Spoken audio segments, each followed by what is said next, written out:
Halo, video ini saya akan bahas secara rinci ya 4 pertanyaan penting tentang JavaScript. Yang pertama itu ada apa itu JavaScript? Nomor 2 apa aja yang bisa dilakukan dengan JavaScript? Yang ketiga itu di mana kode JavaScript dijalankan? Yang keempat, apa aja sih sintak atau kode yang sering dipakai di JavaScript ini? Yang which mean atau artinya kita akan belajar mengenai JavaScript langsung. JavaScript adalah salah satu bahasa pemrograman yang paling populer dan banyak digunakan di dunia. Ini adalah bahasa yang fleksibel dan serbaguna yang digunakan untuk berbagai aplikasi mulai dari membangun halaman web, interaktif hingga aplikasi yang berbasis server.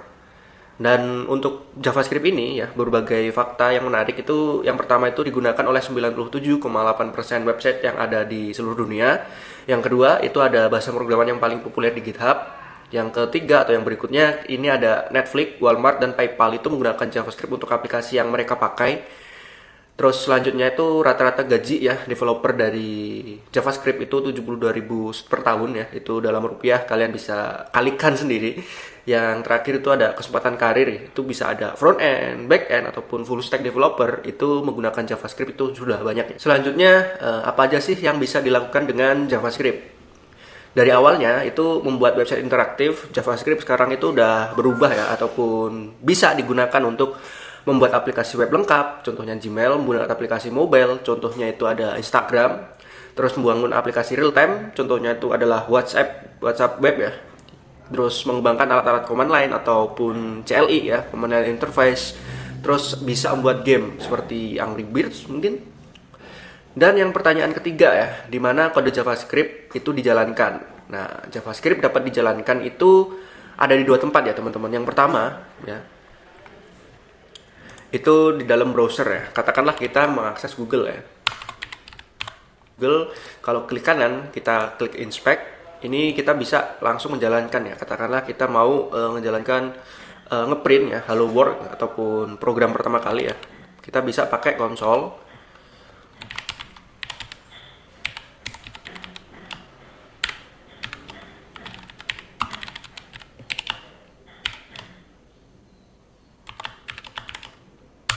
Yang pertama, kita bisa pakai inspect element yang ada di dalam browser kita. Jadi kita tinggal konsol lalu console.log hello world. Nah, seperti itu sudah bisa ya. Nah, selanjutnya kita bisa pakai Node.js ya. Jadi kalian bisa install terlebih dahulu ya Node.js. Nah, Node.js di sini itu kalian bisa install Node.js. Setelah itu kalian bisa jalankan di environment ataupun di lokal browser kalian. Nah, di sini ada Node Minv. Jadi kalau misal kalian sudah instalasi ya get Node.js di komputer kalian, ketika kita ataupun kalian mengetikkan terminal Node v di dalam lokal, kalian akan melihat versi dari Node.js yang diinstal ya. Seperti itu. Sekarang kita akan mulai ya, dimana kita akan melanjutkan tutorialnya. Ini untuk konsep inti yang akan kita sampaikan. Ini sudah ya tadi. Selanjutnya ini adalah console log. So kalian bisa download ya, download VS Code ini. Ini untuk kode editor ya. Kalau misal kalian belum download, kalian silahkan download terlebih dahulu. Nah setelah itu kalian bisa siapkan ya folder kosongan. Kalian bisa bikin ya nama folder sesuai dengan keinginan kalian. Di sini saya akan membuat folder namanya adalah JavaScript. Nah, setelah itu ya, kalian bisa buka Visual Studio Code-nya ya. Setelah kalian bisa buka Visual Studio Code, kalian drag and drop aja ya. Ini diseret ya, lalu kalian lepaskan di sini. Nah, maka folder JavaScript yang sudah kita buat sebelumnya itu sudah ada ya di sini. Kita bisa terus the author aja.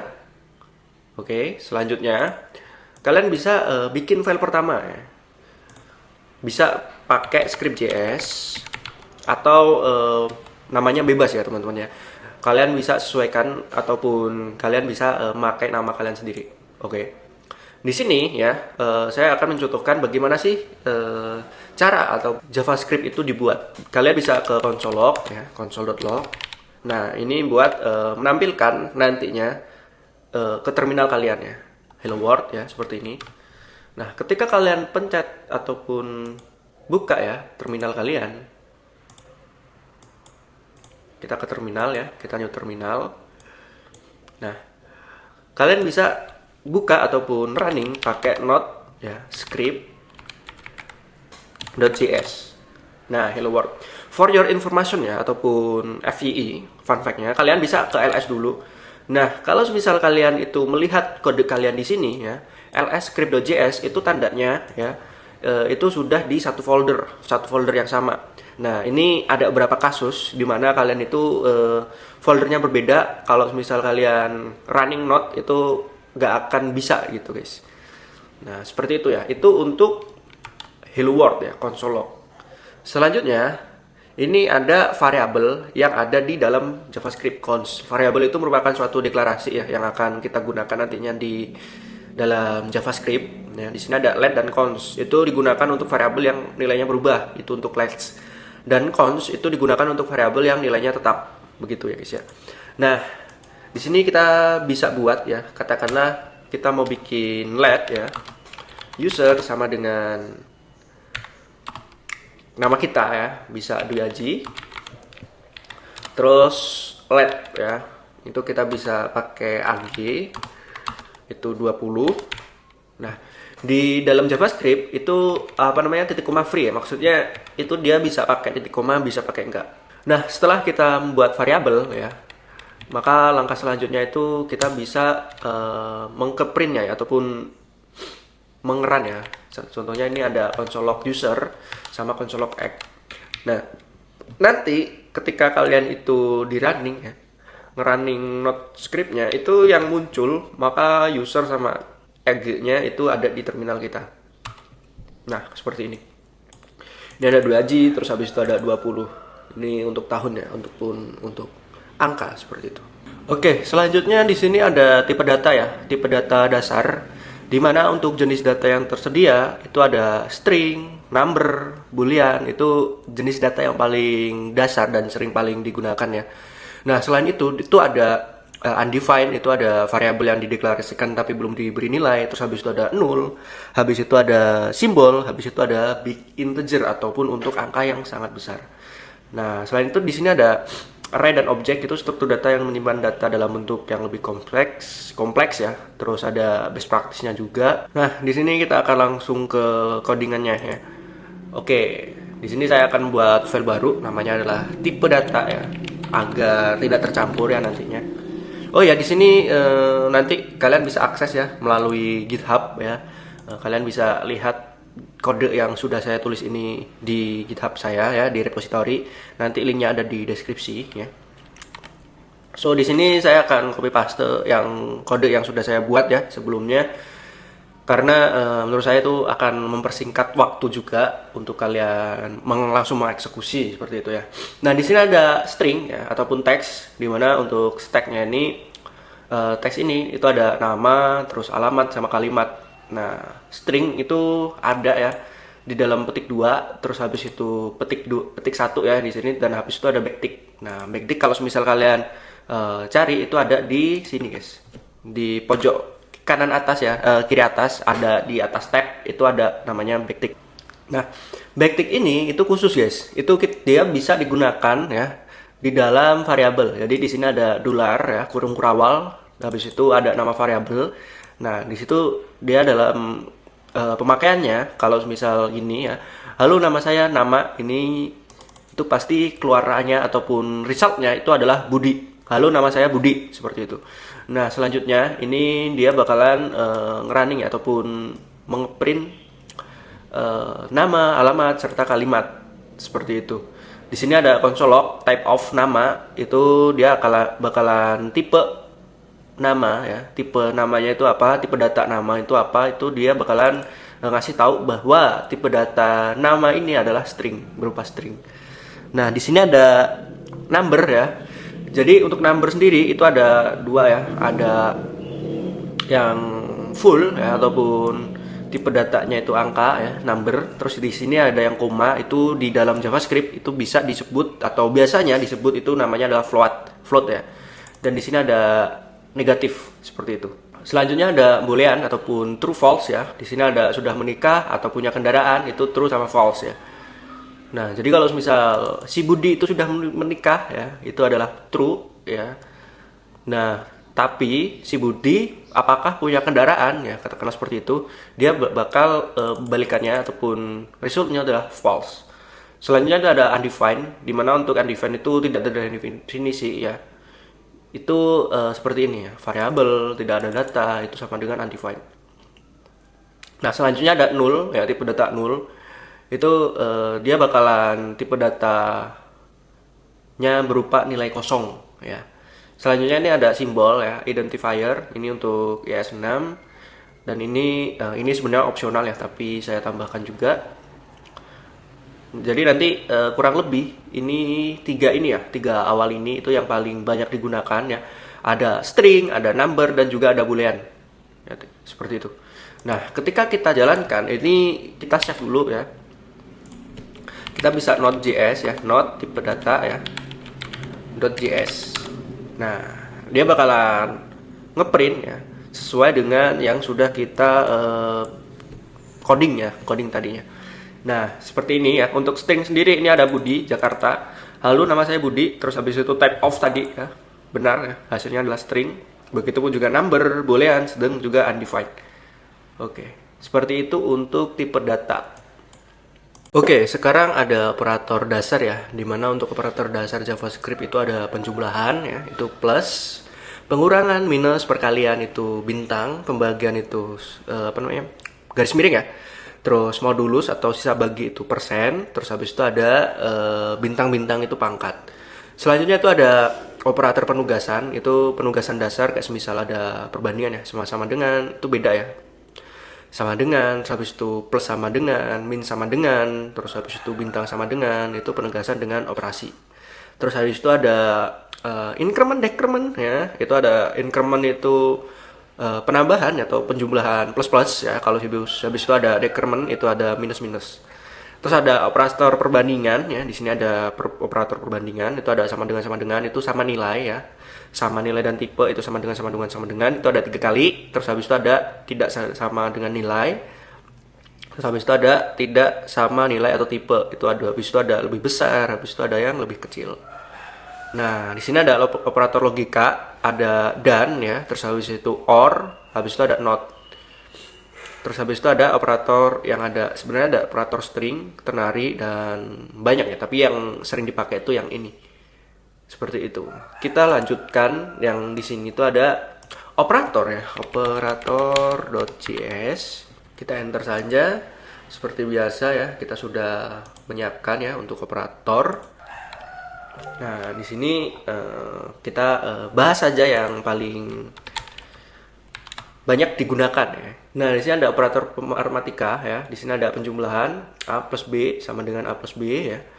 Terus habis itu pengurangan, perkalian, pembagian, habis itu ada sisa bagi, habis itu ada pangkat. Selanjutnya ada operator penugasan atau assignment. Di sini ada plus sama dengan, min sama dengan, habis itu bintang sama dengan. Dan di sini ada operator increment dan decrement ya. Ini ada minus minus ya. Minus 1 dulu, habis itu ada minus plus 2 ya, plus plus seperti itu. Nah, di sini ada operator perbandingan, di mana untuk operator perbandingan itu ada sama dengan, tidak sama dengan, habis itu lebih besar, dah sama, lebih kecil. Ya, di sini sudah saya berikan ya di dalam komentarnya ya. Jadi kita langsung saja ya untuk not operator.js.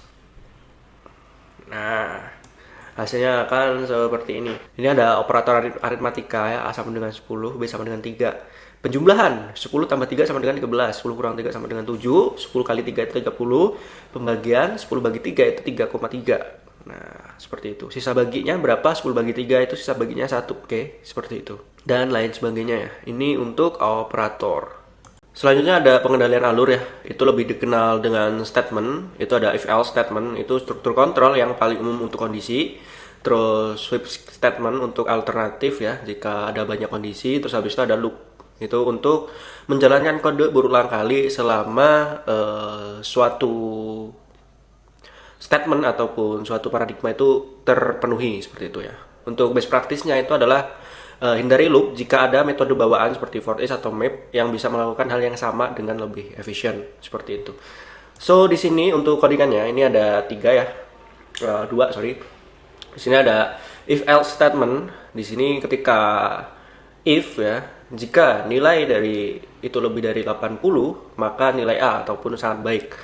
Nah, kalau nilai itu di bawah 80, dia bakalan mengeprint ya ataupun menampilkan hasil dari else ya di sini. Nah, dia perlu belajar lebih giat seperti itu. Nah, selanjutnya ada loop statement, di mana untuk loop statement itu contohnya seperti ini. For let i sama dengan 1 i. Kalau semisal dia udah 5 ya, maka dia akan berhenti. Ini dia bakalan hitungan ke 1 2 sampai 5 seperti itu. Nah, di sini ada for loop, di mana untuk for loop ini dia bakalan ngasih ya, ngeprint ya apel, jeruk, mangga sama pisang seperti itu sampai selesai. Nah, jika kita running ya ataupun running statement ini ya, kita not statement.js, maka hasilnya seperti ini. Nilai A sama dengan sangat baik. Nah, ketika kita ganti angka 8 itu menjadi 7 ya, maka hasilnya akan perlu belajar lebih giat. Nah, seperti ini. Terus habis itu ini menghitung 1 sampai 5, 1 2 3 4 5, terus habis itu ada daftar buah. Apel, jeruk, mangga, pisang. Oke, seperti itu. Itu untuk statement ya. Selanjutnya ya, di sini itu ada fungsi, di mana untuk fungsi itu merupakan sekumpulan perintah yang dijadikan satu. Itu misal ada deklarasi function ya, function nama fungsi, terus habis itu arrow function, terus habis itu ada best practice-nya, gunakan arrow function jika fungsi tidak perlu akses ke TIS. Seperti itu. Itu maksudnya apabila kita perlu mengembalikan ya, ataupun nilai tambahan yang ada di TIS itu dia bakalan pakai function arrow gitu ya. Seperti itu.